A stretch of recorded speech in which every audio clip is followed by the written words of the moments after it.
how can we help our customers identify items that need to be recycled, where they get recycled. We have a big focus now on enabling the circularity process.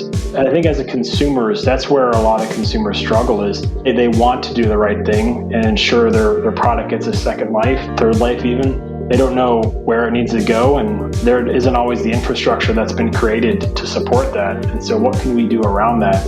It's about identifying those next steps and enabling those next steps, because now you've got an intelligent label on it, which is what we really call our technology. Transparency, if I'm a consumer, makes sense, but also if I'm a brand or retailer, it makes sense as well. I need to understand where my product's at and then where it's been. And, in the example of food waste, having more transparency into my operation, I can avoid X amount of costs around food waste. Welcome to Mindful Businesses, presented by Sarani, and I'm your host, Vidya Iyer. In our podcast, we bring to you brands which are mindful in their practices and processes. A mindful business adopts and employs sustainable social, economic, and environmental practices. Today, we have with us Tyler Chaffo, Global Sustainability Manager for Avery Dennison, Retail, Branding, and Information System. Welcome, Tyler. Thank you for having me, Vidya. In the modern society, we consume far more than, say, our ancestors about 100 years ago. Do you have any evidence of how much a person consumes today as against, say, 100 years ago? One of the best ways to look at that is probably if you look at the apparel segment. And my company, Avery Dennison, one of our largest segments, specifically for the division that I work for, is focused on the apparel industry. And the apparel industry is obviously a very large global industry. It impacts a lot of populations. On average, about 120 billion garments are made each year. So I think if you think about just going off of the numbers, you can look back, if we go back to populations from 100 years ago, how many garments that would mean per person, right? Looking at a population of 1 billion globally, that's 120 garments per person made each year. So obviously our consumption has certainly gone up. Yeah. I think that's certainly a function of a number of factors. And it's certainly one of the main ones is just that we overconsume. I remember my aunt and my grandmother who lived in a village in India about 50, 80 years ago. And my aunt would say she had a set of clothes on the clothesline and one she was wearing, one spare and couple of clothes that they would wear on fancy occasions like a function or a wedding. So each person probably had 5 or 6 sets at any point in time. And that is probably, if not 100, at least 10 times more than each of us has at this point in time. Yeah, I think, part of that is, we live in a fast-paced society and consumers more than ever, they want to live in seasonality and styles. And so, styles are increasingly changing. You look at the advent of the internet and, being able to engage more quickly with folks around the globe. Now, because of that, these trends have just proliferated. And now they've proliferated because of globalization, because they can. The average lifespan of a garment is, in some places like the UK, is really probably about 6 months, and then they're hitting the landfill. And so when you look at that, it's not really surprising to think that, we are making too many garments. And we're also not designing garments for circularity. We're not designing garments to really be reused. And so I think all these things are changing now. And because there's been such a heightened sense on the impact of certainly our clothes, but other consumables that, that we as everyday consumers purchase. But I think part of that is, we haven't really designed for circularity, which is something we're aggressively making strides with, but not something that we're fully there yet. If you had to quantify the waste in the fashion industry alone, what would it be? I think on average, something around 20% of garments end up in a landfill. And so 20% of 120 billion is really a big number. When you think of an industry that's accountable for, over 10% of global greenhouse gas emissions, there's a lot of greenhouse gas emissions that we can probably avoid. And, obviously with climate change getting ever more focus, as it rightfully should, now I think a lot of industries are seeing areas of opportunity to really reduce these numbers. So how can we make the right number of garments? I think the best way to do that. And that's something that Avery Dennison's really focused on. And that's something that our technology's done for a while is how do we actually right size our inventories? Because if we right size our inventories, that has a trickle up effect. Right. Now I have less manufacturing. I'm sourcing less cotton. I'm making the right amount versus sending what I overproduce to landfill. And there's a lot of other things happening throughout the value chain that I'm really excited about. Talking about the fashion industry, so much of the waste is because of the minimum order quantity. Just really long lead times. How is your technology helping? I think one of the ways in which it helped, and this is, and simplistically how it was first adopted, is just, if I have a more accurate view of my inventory, then I need to necessarily order less. If I also know where my products are at, then I can better know where I need to fulfill from. So now I'm pushing less product out there, and instead I'm pulling product as I need it. And so these numbers of these 20% of garments that are hitting the landfills shouldn't happen as much. And now I'm also, there's a big focus in general across industries on localization of supply chains. One, they're more reactive, so changes in demand. Two, they're inherently thought to be more sustainable for obvious reasons. So if we can give better transparency into the flows of products, then now I don't need to fulfill my orders from so far away. I want to say, you had two things happen. Well, you had many things happen, but really two things that stick out to me for our business is you had this exposure of sustainability heightened during the pandemic, and also a confluence of sustainability, but also more resilient supply chains. And so how can I ensure I have product exactly right when I need it? And I can tell you the number of customers that actually were not able to do business because they had closures in certain areas and they had demand, but they didn't have the supply. And then they had the supply over here, but they're not the demand here. So not having great visibility into caused a misconnection versus, not having supply and demand in harmony. You look at just the food industry, you'd simultaneously miles long food bank lines while farmers were having to dump out gallons upon gallons of milk because they could not marry up the supply and demand, which is also a massive sustainability issue for obvious reasons. I thought of one application. I'm sure you've thought about it too. One of our guests, their nonprofit is the Farmling Project.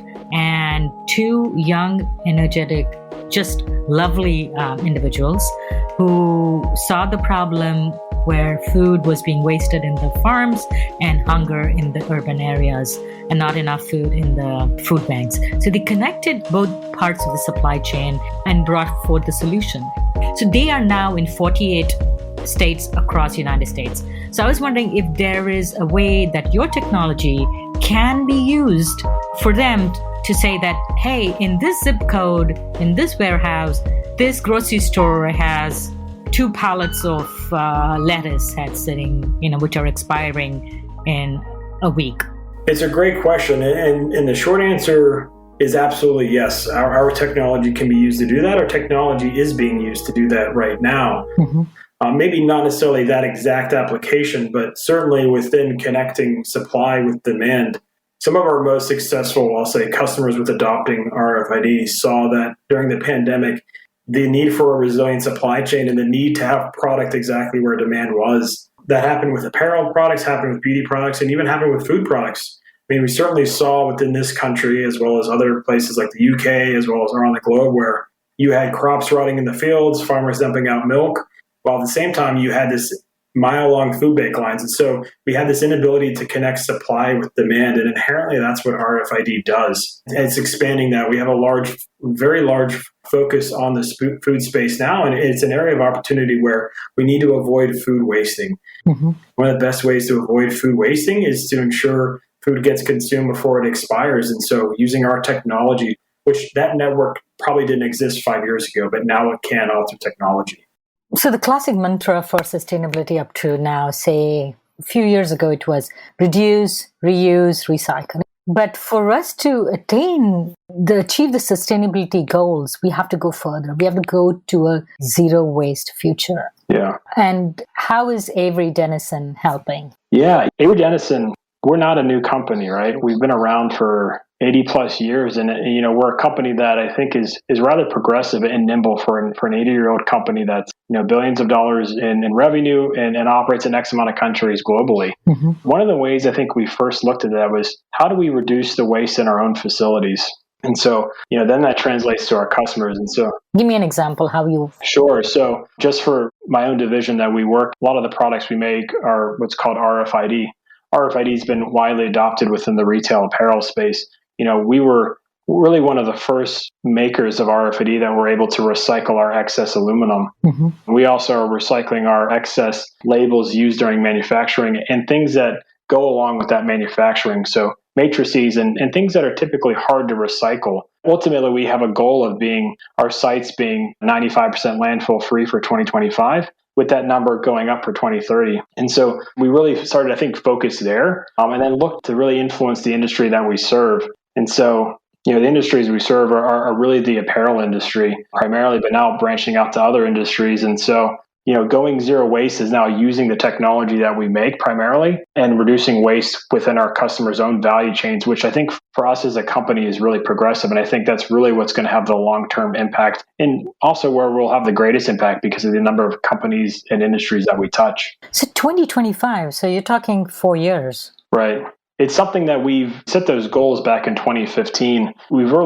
Some of those goals we've already even met or even eclipsed. And so we recently, just within the past few weeks, announced our own 2030 targets. I think we're continuing to do more. We're continuing to learn. We're continuing to say we are a large company and we can use our scale for good. So how can we influence the markets that we serve? So now that we're influencing this reduction in waste, one of the things that our sister division within Avery works with is labels and packaging primarily. So think of pressure-sensitive labels that go on a lot of consumer packaged goods. Traditionally, there's a lot of waste sometimes that is generated whenever these labels are applied to bottles and other packaging.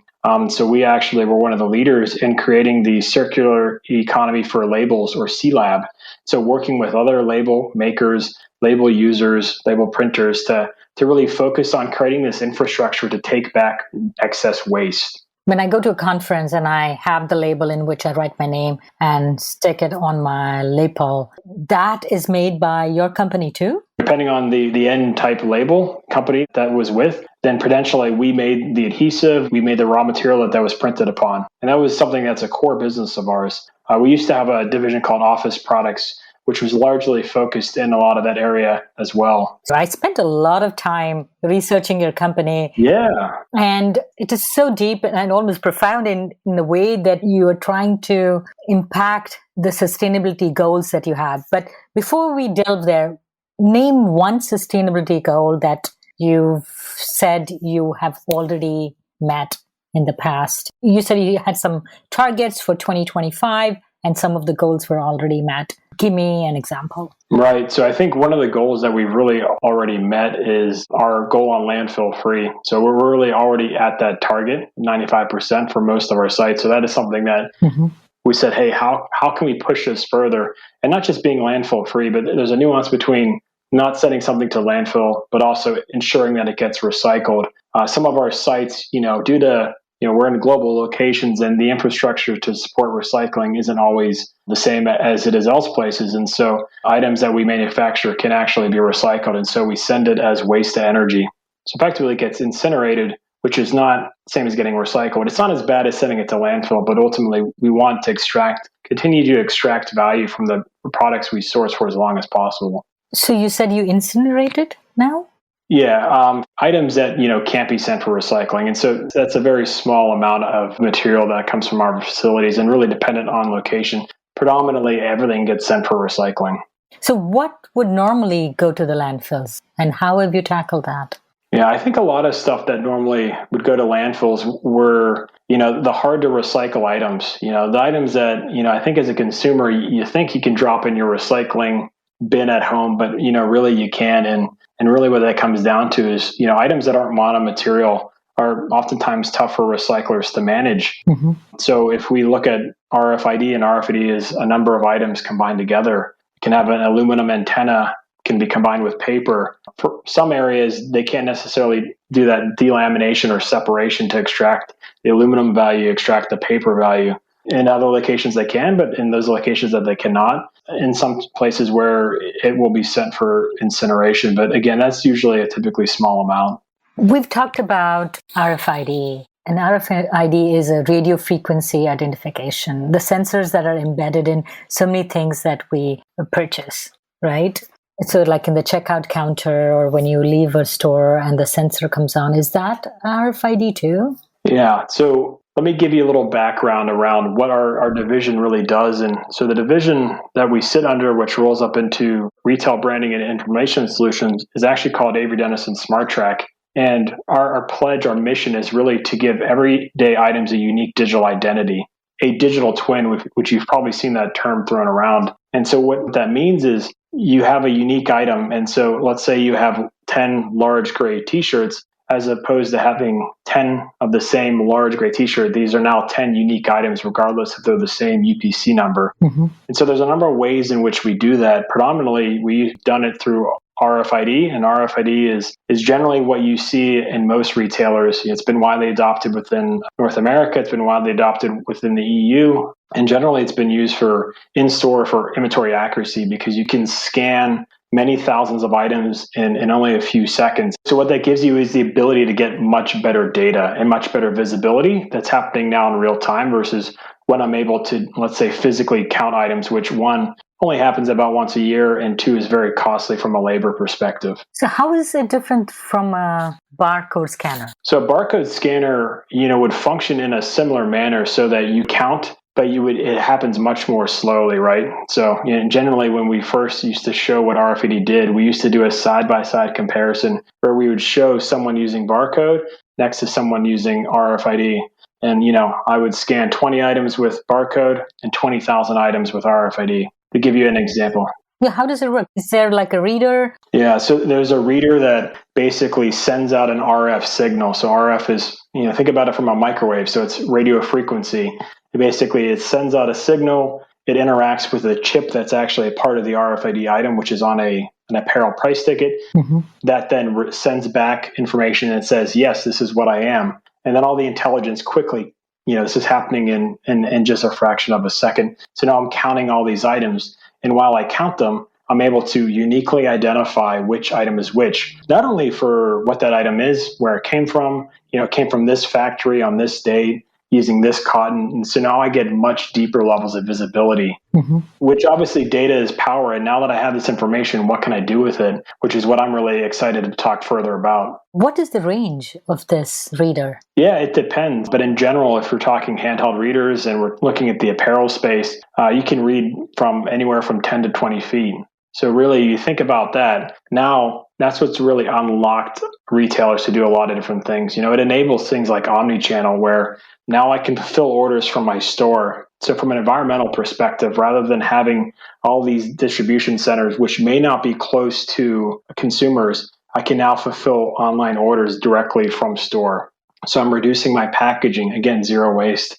I'm reducing my need for multiple ship to locations. And, mm-hmm. we have a big focus now on logistics and how am I optimizing my last mile fulfillment. So I'm doing this all because now I have better data and more confidence in my data to manage this. I'm a little bit intrigued about the basic chip. How big is it? Yeah, the chip, the way to think about it is really a grain of sand. It's really the brains of this item. If you look at an RFID price ticket now, to the average consumer, they wouldn't see any difference between a non-RFID price ticket. Mm-hmm. We put the RFID, what's called an inlay, in different form factors. Could be in a printed fabric label like a care label. It could be on a sticker that goes on a shoebox. And really, it's almost invisible to the consumer, and the size is really quite small. The chip is adhered to an antenna, and the antenna is really what captures this energy and sends it out. And that's really what makes the person who's managing the reading process the ability to read from such great distances, and really what makes RFID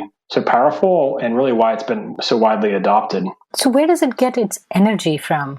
Does the RFID have its own energy, or the reader beams and it just bounces off that? It is a really great question. And so I should have prefaced with, so this is all passive RFID. So passive ultra-high frequency. And effectively what that means is it doesn't have its own energy source, does not have a battery. And so the energy comes from the reader. So you could have a handheld reader. A lot of people like to think it looks like Star Trek or something like that. Or you could have a reader that's on a wall. And so as I walk by somewhere in a store, it reads it. So the energy comes from there. It activates the chip.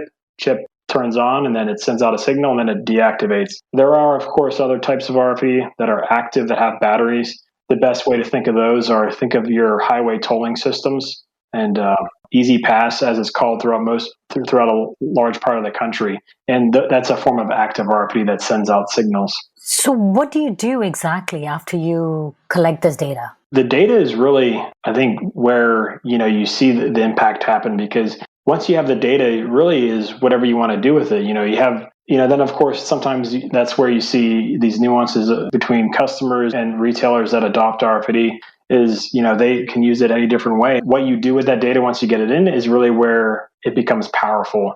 And so you could use the data just to say, I know I need to order more of this, or I need to order less of that, or I have an issue with shrink, meaning I have an issue with theft. And so I see these items there, or I see these items out of place. There's a number of ways in which data is done.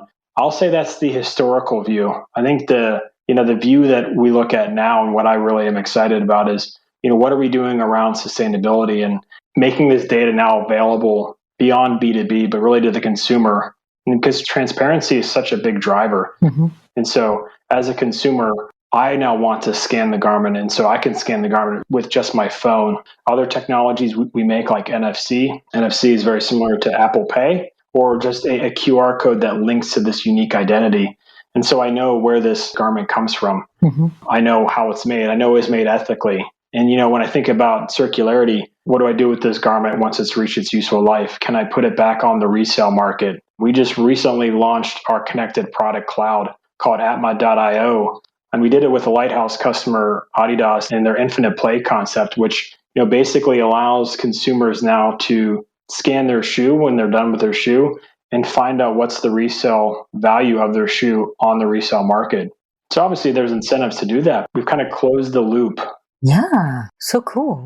Yeah, and I think that's really where, we have a big focus, and really where I'm passionate about is let's be honest, I can have a great impact on making our products more sustainable. Mm-hmm. At the end of the day, they're very small. I can have a much greater impact if I can help our customers and industry have much more sustainable value chains. And that's about enabling the circular economy. I mean, when it comes down to it, that's our number one sustainability goal. How can we help our customers identify items that need to be recycled, where they get recycled? We have a big focus now on enabling the circularity process. And I think as a consumers, that's where a lot of consumers struggle is they want to do the right thing and ensure their product gets a second life, mm-hmm. third life even. They don't know where it needs to go, and there isn't always the infrastructure that's been created to support that. And so what can we do around that? It's about identifying those next steps and enabling those next steps, through sortation, using our technology to better sort items, because now you've got an intelligent label on it, which is what we really call our technology. So when you talk about data, a couple of things come to mind. One is blockchain, word which is very popular these days. How does your technology fit with that? What is blockchain? So blockchain to me is it is a way to authenticate products, track services as well, and really track anything across a multi-stakeholder value chain. So if you are trying to verify a product comes from an authentic source across various different complexities, hurdles, then blockchain is really looked at as a prevailing technology to do that.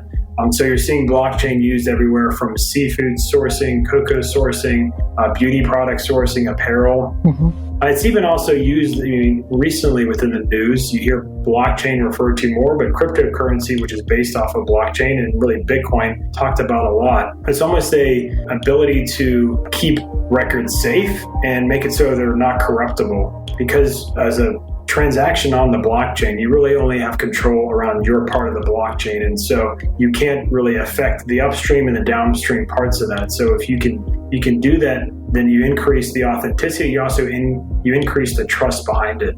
Now we are doing it digitally, but is there a physical way to do it? Like, say a company is really small, they cannot invest in the whole digital environment to have the blockchain. I'm a small manufacturer, maybe an artisanal. How do I authenticate? There's a number of ways to do it. We actually recently launched our connected product cloud, Atma.io, and it's really an open source application that is meant to connect to other systems. Other engineers can work and connect to it. And so it's meant to work with these large brands that, mm-hmm. to your point, have the CapEx to where they can implement digital systems, and then even the small brands that don't. But even our legacy technology, such as RFID, doesn't necessarily require a big digital investment. There's an investment in the consumables, the tags themselves that go on the products. There's an investment maybe in infrastructure that reads the tags. But beyond that, it's not a big IT investment as you might imagine, but still provides a lot of the information on traceability and transparency that's really become super important during this pandemic, as we've seen with the need to understand where products are at to match supply and demand. So we are talking about a digital transformation of the supply chain, and that has sort of helped us, like you mentioned, track sources, create an environment where a business can be circular, where companies can be more sustainable. About 80% of the companies in 2020 talked about being sustainable, up about 5% since 2017. How are Avery's products helping companies become circular? Yeah, I think, to your point, you just hit it. The circular economy is a 4.5 trillion market opportunity. Mm-hmm. There's also an opportunity then to, talk about how the digitization of supply chains is really also going to have a big role in sustainability. Really, the intersection of digitization and sustainability. There was a report done by Accenture which identified, virtual twins across 5 different use cases, from manufacturing to tracking of items to reuse models, are a $1.3 trillion opportunity. That's really huge when you think about it. But I think if you look at what Avery's doing right now, we're prioritizing by giving everyday items a unique digital identity. And once you've done that, then you really have the ability to know everything about it. We talk about this idea of a product passport or a birth certificate. And so if you know everything that's in a product, you know how it's made, if it uses ethical labor, if it comes from organic cotton, if it's an apparel item, sources certified palm oil, if it's a beauty product, all that information, you can put that on this unique identity and then track that through your supply chain. So as a brand or a retailer now, the carbon footprint of your products because we can track that information, where it's come from. You also know when it expires. So in terms of, creating the circular economy, it really, I think, one of the most profound ways to do that is just, it is a big data game. And so you need a lot more data. Mm-hmm. And how do you get data and how do you make it frictionless? So how do you make it a lot easier?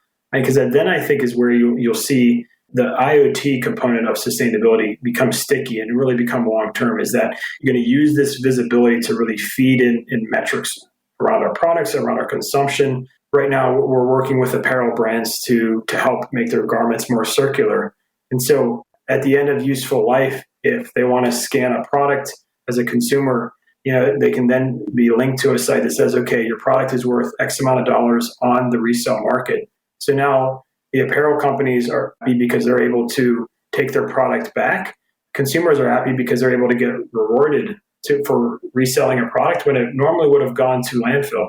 And so it's really kind of a win-win scenario. It's all made possible by data. So like Tesla gets updated automatically, and your RFID is able to provide that kind of integration, or how? Yeah, it's the way we kind of view our technology is it's different. We'll call them trigger points. And that's basically the trigger point is what, connects a consumer or a physical product, let's say an iPhone, a smartphone, it could be Samsung, it could be whatever, or an RFID specific reader to the product. And so we can do that with RFID. We can do that through NFC, which is like Apple Pay. We can do that through QR code. Mm-hmm. And then what that does is then links to our connected product cloud. And so now we like to talk about connected products. And so, now this digital record, this digital twin, as we like to call it, now exists. And so brands and retailers can really use that information for a number of ways. And, I've highlighted some of those, but I think really that's going to continue to emerge in terms of how they want to use that information. But the first part is really getting a unique digital identity on that and the ability to track that. So isn't it labor intensive to place these RFIDs on each tag? Or how does it work? So I buy a package of lettuce, say, and you would put the RFID on the tag or the bag which has the lettuce? So typically the technology is integrated in labels. It could be integrated in labels. It could be integrated direct into packaging. And so typically when it's connected to a product, when really that product now gets unique digital identity, is happening whenever this product is getting packaged. And so it's a simultaneous step, and it's not something that's happening, I'll say, last mile at the grower or at the packer or the processor. The products are coming in fully ready to be applied, and they're already ready with the data. And so now you're able to capture that data throughout the rest of your product lifecycle, taking advantage of all these different use cases, which I've only touched upon. So when you talk about value chain in the food system, what would be the components there? And I think for us, really we have a strategy from farm to fork. And so, and even beyond fork, I'd say, because we want to help enable food rescue. We want to avoid as much food as possible going to landfill. But for us, it starts as furthest up the supply chain as possible. And so there's even other technologies that can layer in even beyond that. But I think for us, it starts really at the growers, the processors. Once you're starting to bring these products together, you're packaging them up for either distribution into retail or other restaurant applications. That's where we like to see our technology get applied. Mm-hmm. You'll see a bunch of technologies, I think, layering together, because that's how you capture and really reduce things like food waste, which is such a global and pervasive problem. And look at how can we better authenticate our products? How can we ensure that they're meeting our standards? How can we prove its provenance? Provenance is something that is a big deal. I mean, if you look at just what's recently happened within apparel supply chains and even other supply chains, mm-hmm. northern region of China, due to labor rights issues there, how can a brand sourcing cotton from that region ensure they're sourcing cotton that has come from non-forced labor sources? And I think things like blockchain are really important to that. Mm-hmm. You're never going to fully reduce the risk, but I think being able to reduce the amount that diversion happens and there's inauthentic goods out there is really what's going to benefit us all. And certainly that technology is really powerful for that. And now the technology could be available to the consumer? Absolutely. How do I get it if I had to get? There's a number of ways in which we're making that available. It could be as simple as integrating it within an existing brand's app. And so if you're using that app, you can go on and then now as a consumer, I verified that this is an authentic source. And so we've launched products over the past year that really are meant for consumers to go in and actually authenticate a product. Mm-hmm. I think you'll also see blockchain happen in other areas as well. We have a big focus on the food and beauty space as well. And, blockchain's already being used in a lot of those areas around verifying sources. This wasn't deforested land. This is certified palm oil. How am I ensuring that, the food that I'm sourcing is really, sustainable, that it's organic? And so blockchain is going to be powerful for that. We have a big focus within the food space just around food waste. And food waste is such an interesting concept to me. Avery Dennison, where all can I find your technology? Like what % of the market share do you have? That is a great question. What all do you think has an RFID? Depending on items that are of clothing, I'll say a good % probably had RFID on it at one point. Whether or not it still has RFID on it's probably a secondary question. If you look at the market and really where RFID has been adopted, we are by far the number one provider of RFID for all industries, certainly the apparel industry. I have a colleague that has an actual RFID reader at home, and he actually went into his garage and scanned his garage. And I think you'd be surprised to understand that there is actually a lot of RFID technology in your car, mm-hmm. Tracking products so that it can help auto manufacturers trace products and really put the car together. It's so fascinating what you do. It's something unusual and something, which is cutting edge technology. And then most important, like all of us know, in today's business world is data, right? You use data for good, you use data for bad too, right? I think the data piece is really where we've seen the most progress. This data has always existed, but I think the big nuance that we've seen is this data was really B2B, which served a purpose. But now these Bs, the businesses are making it available to consumers. And so now consumers are able to take that same data that's there and now use it for their decision making. 88% of consumers want brands to help them live more sustainably. They want this data. They want to know more information about the products they buy. And now brands have a mechanism to help communicate that information to them. So we talked about how you're being sustainable. outside Avery Dennison. What about the culture, the employee culture in your own organization? Yeah, I mean, I think employee culture is very important, and also having a diverse workforce. Obviously within the past year, there's been a heightened focus on diversity and inclusion across a number of companies. Really, I think it's, I haven't seen a company that's not focusing on diversity and inclusion. I like to think that we're taking it a step farther and really making it, very, very foundational to what we do and focusing on our diversity and also increasing our diversity.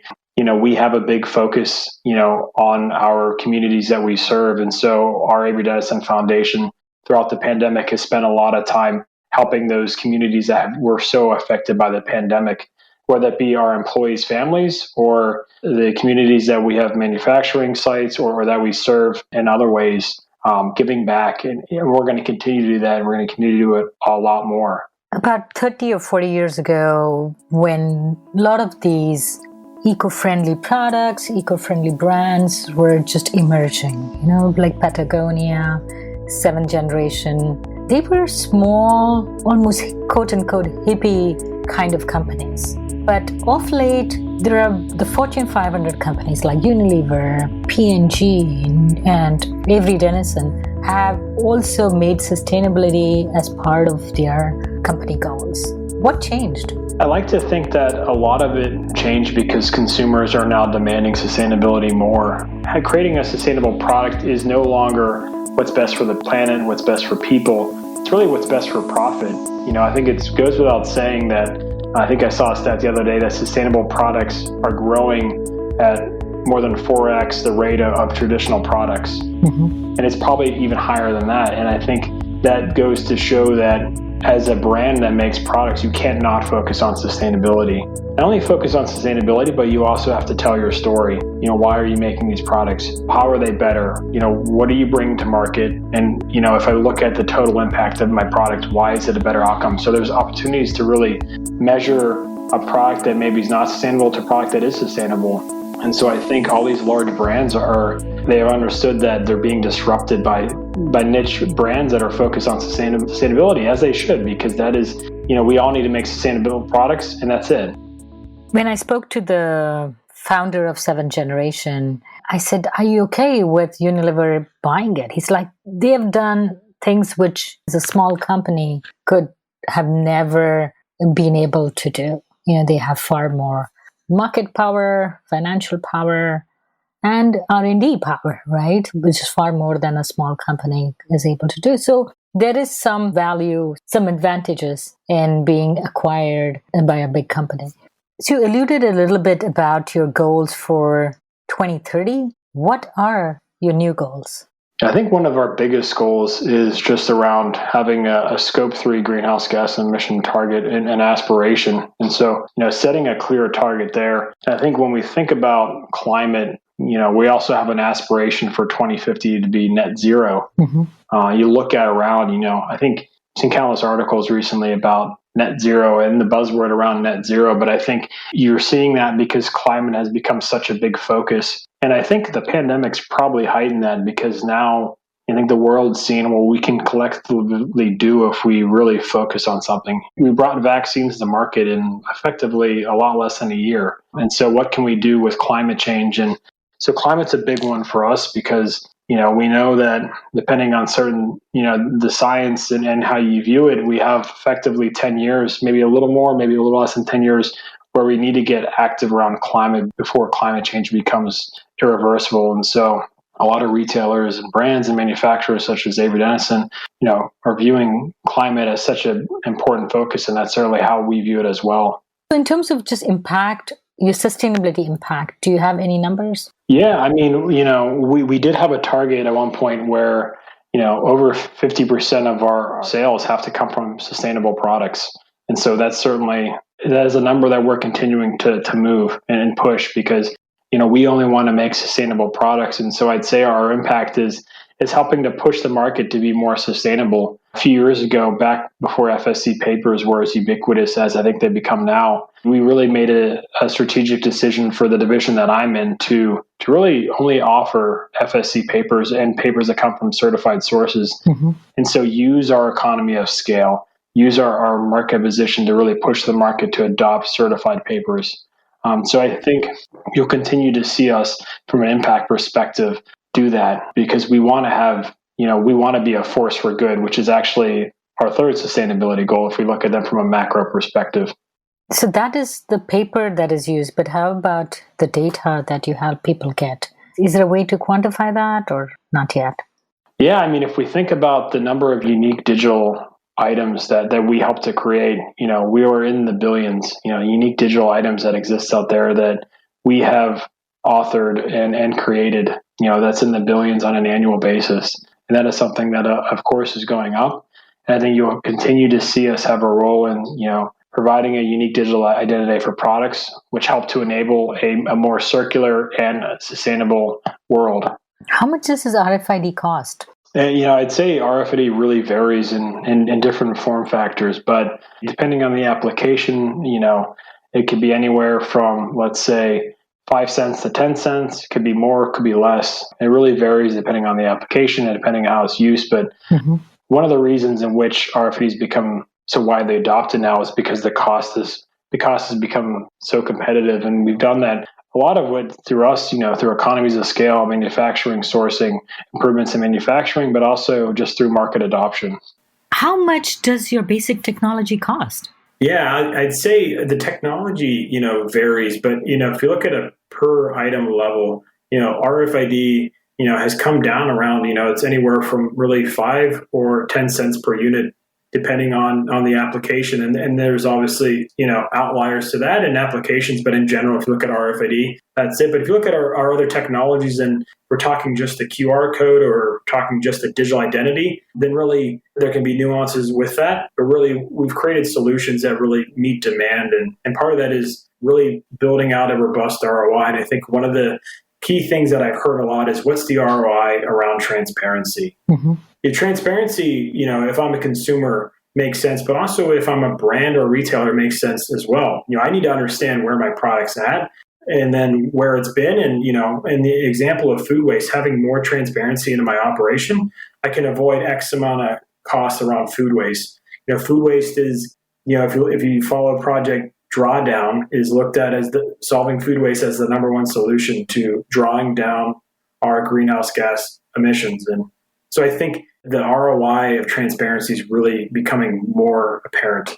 If I'm a business, how long will it take me to break even? I mean, without giving me numbers, like I understand the solution for each person would be different, but a range of break-even point. Yeah, I'd say, we've seen it anywhere. If you look at RFID, we've seen it, definitely anywhere from a few months under a year. And it really varies because, there's really no one-size-fits-all application. But I think, when we talk to customers about break-even points, they're always surprised because in traditional financial ROIs, you look at break-evens as generally payback period being a few years long. And really, when you look at all the benefits that RFID does, it's much shorter with that.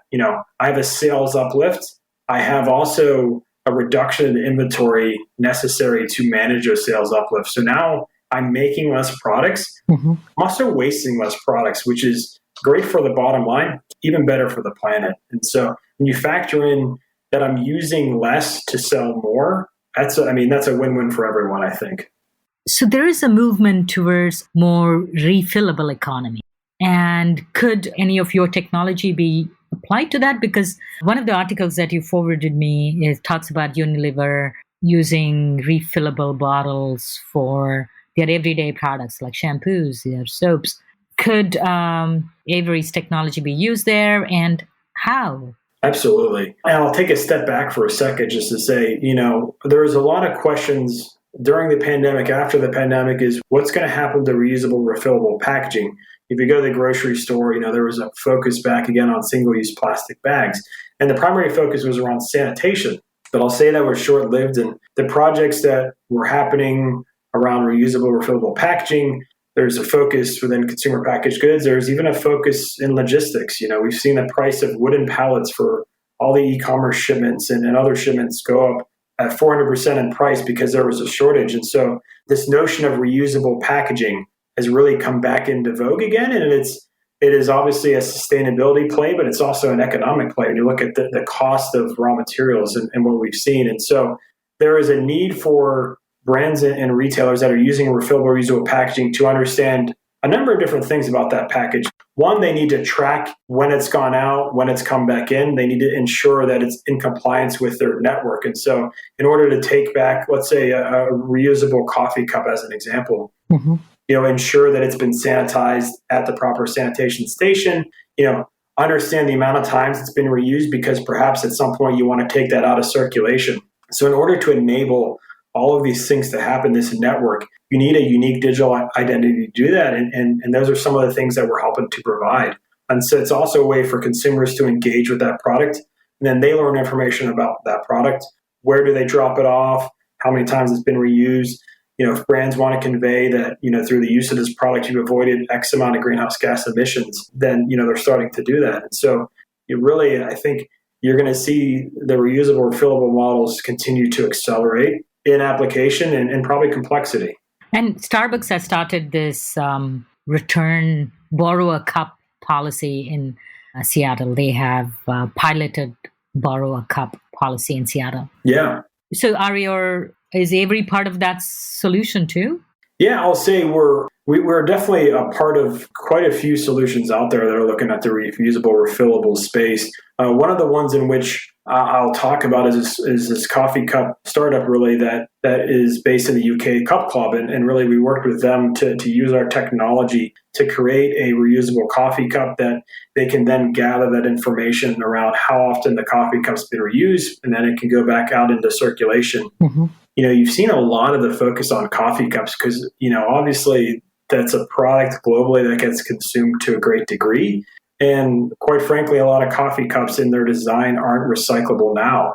And so there's obviously a focus on, minimizing single-use products, single-use packaging. And so brands are really focusing heavily on that. And Starbucks is one of those. Starbucks wants to be a restorative business. And I think, a reusable coffee cup for them is a great way to do that. So we did not talk about the beauty industry. Are you guys involved in that too? Because on an average, at least in my purse, I have 5 beauty items I never use. Yeah, we are. The beauty is, so if we look at, some of the industries where one of the biggest focuses on from the division that I work for, it would be apparel, food, and beauty. And so the beauty is definitely a core focus for us. And it sounds like you already are kind of aware around some of the waste problems that exist within the beauty industry. Mm-hmm. I saw a pretty eye-opening statistic that said if you open the cosmetic drawer of an average consumer, only about 5% of the products there are products that get used. The rest are purchased and never used. And so, we create products that go to waste. And so how can we help that? And, you're seeing a lot of focus within beauty industry on clean beauty. And so how can I have more transparency into the ingredients that go into my beauty, ensure it's not been tested on animals. And so using the technology that would make to really authenticate that and ensure that it's coming from natural sources, it's not been tested on animals, but also that I'm making the right amount of beauty products. I don't have these supply chains that are massive in which these products will never get sold. And so reducing the amount of beauty products that ultimately go to waste. There's over 100 billion beauty products that are made annually. So again, it's instances where we make a lot of beauty packaging, not only the packaging, but also the product itself. Give me one case in which you have prevented food waste. Sure. Give me what it was before, and after using your technology, what was the savings? I'll give you an example domestically here in the U.S. So we worked with a retailer focused on really, salads and things like that. Is what we call a quick service restaurant. Mm-hmm. So if you look at, there's different sources out there such as Refed, who we're now a solution provider for food waste. And they're a great resource for food waste data. But if you look at some of their data around where food waste occurs, a bulk of it in developed countries like the U.S. occurs at retail. So upwards of 40% occurs at retail. So we actually, through the use of our technology and through, expiration management, avoiding product recalls, we reduced food that normally would be wasted by 20%. So it's something that really happy about and really excited about expanding, not just reducing food waste at retail, but also quantifying what does that mean?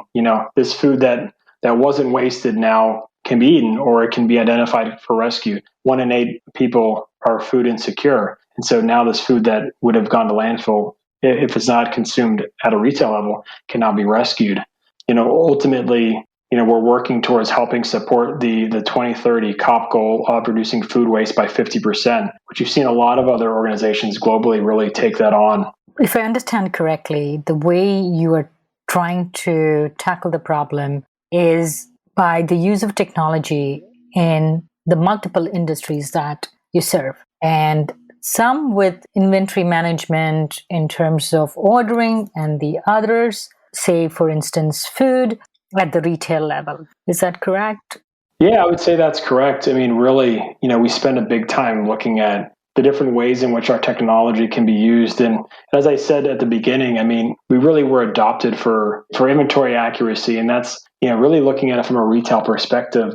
But in my opinion, I think, it's long overdue to look at what are the benefits throughout the supply chain. And then we don't call it inventory accuracy. We call it waste reduction. How are we reducing waste? Mm-hmm. And so, different ways in which, we can now fulfill better. And so now we're optimizing our deliveries. And so, working with retailers on food deliveries. And so, reducing the amount of time it takes to unload an order from a food third-party logistics company to a food retailer. And now I save time on my truck idling. So now I have less fumes entering the atmosphere. I'm using less energy, all because I've been able to really, make this process a lot more efficient. So do you guys get involved in the design process? Because if a process is designed well, you've thought it out, you will eliminate waste in energy consumption, in just say it's a textile industry, in the waste, in the way it's cut, what you purchase, how much you purchase. Does your company get involved in the design process? Yeah, no, that's a very interesting question. I'll say we're probably not involved in the design, the physical product, but there's ways in which we're now working to enable the process as well. One of the things that I think we really helped to energize during the pandemic was 3D sampling. So typically 3D sampling of the products we make, but also using a technology to help the different parties that we work with really become more digital. I think there's a big argument for digitization and sustainability. I see it constantly about how these two macro trends are really interconnected for obvious reasons, and I think you'll continue to see that accelerate. Mm-hmm. I also think if we're involved early on in the design process, I think designing for circularity is very important. And that information then needs to be communicated. And where does that information go? And we can help to be that communication. We can help be that touch point because we touch so much of the various industries' value chains that we serve. Now we're helping to communicate products and, well, this is how it's made. So this is how it can be unmade and how it can be recycled and designed for circularity from that perspective. What is 3D sampling? So 3D sampling is really, rather than having a physical product, and wasting materials, now I'm able to view a product now in a 3D model. Mm-hmm. It's a very highly interactive process. And so I can actually see these items. Right. I can do everything except physically touch them. It's accurate colors, it's accurate sizing, so forth. Say we met again in 2030. What would your biggest achievement be? I think the biggest achievement for me would be that our technology is strictly adopted for sustainability and that everything else comes after that. My goal is that, when we look at the world and the problems that we're trying to solve, we focus on the outcomes. And so we've solved this problem, and really understanding how we solve that becomes secondary because now we focused on this new outcome. Mm-hmm. And to that point, sustainability is no longer called sustainability. We don't even remember that word. It's just become the way it is. It's what's best for people, best for the planet, and best for business. And so we no longer focus, how we used to do business, but this is the way we do business because this is what serves the greater good for everyone. It has to be a way of life. On that inspiring note, thank you so much, Tyler, for coming on Mindful Businesses. Thank you for having me, Vidya. Appreciate it. This is Vidya Iyer with Mindful Businesses. If you're a creator of a mindful brand or would like to recommend a mindful brand to be featured on our show, send an email to info@mindfulbusinessespodcast.com. Subscribe and listen to us on your favorite podcast listening app. Remember to rate and review us. To learn more about this and our other episodes, check out our website mindfulbusinessespodcast.com. If you learned a thing or two, share it with one friend. This is Vidya Iyer with Mindful Businesses.